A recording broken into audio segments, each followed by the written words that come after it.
Santino says, what people are not factoring in is the removal of capital gains tax. When Trump does this, it's game over. Bitcoin is skyrocketing before the SBR. Truth. So is this confirmed or is this just still rumor? Curious Bitcoin says, removing cap gains tax on Bitcoin and also promoting Bitcoin-backed loans are two great ways to separate Bitcoin from the people. True. That is absolutely true. And I agree with that. I think that this is going to be one of their strategies to help pry some of this Bitcoin away from the average person, is say, you know what? We're not going to put capital gains on it anymore. You can sell as much as you want of it. Don't worry about paying any tax on it. Sell it. As soon as you sell it, it's going to go get sucked up by the BlackRock vacuum instantly.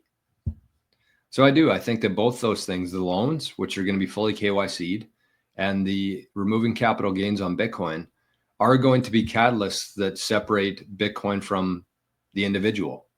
And you have to remember here that individuals currently hold 70% of the Bitcoin. The bad guys, the public corporations, the governments, the hedge funds, they own about 15% right now. Individuals hold 70. And because for the next 140 years, there's only 5% of the supply of Bitcoin that's going to be released, which is probably all going to flow towards the bad guys there. That other Bitcoin has to come from somewhere. And when you have countries, states, pension funds, everything, everybody's going to want Bitcoin, AI. It's going to have to come from the individual. It's not moving from the public entities, the governments. That's there forever pretty much.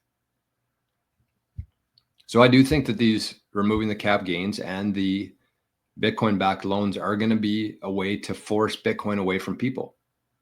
Because if you ask a Bitcoiner right now, based on the current tax system and how everything works, like, would you sell your Bitcoin? Everybody would say no, because you don't want to pay tax on it. No one's going to pay a bunch of capital gains on their Bitcoin.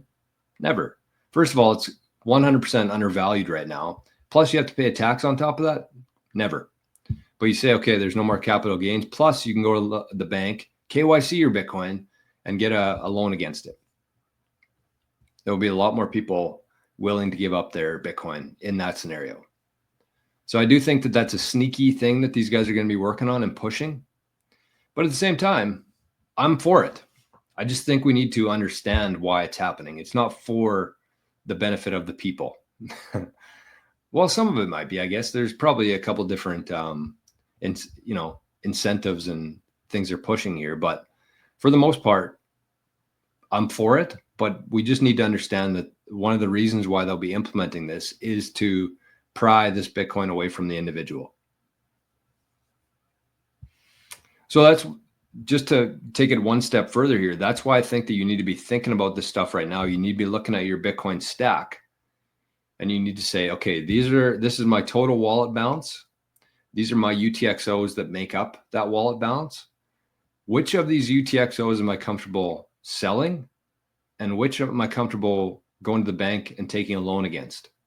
Because the day you walk into the bank and say, here's my Bitcoin, give me a loan, that Bitcoin becomes fully KYC'd and they know you have it forever.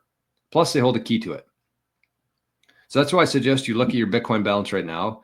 You look at maybe 50% of it, some of it that will never, ever move, and you lock that up. You recognize that UTXO for what it is. That's never going to go to a bank. It's never going to be sold. It's never going to dox your privacy. That's going to stay there forever. So these are the kind of things that you need to be thinking about at this stage of the journey here. Oh, I was caught up on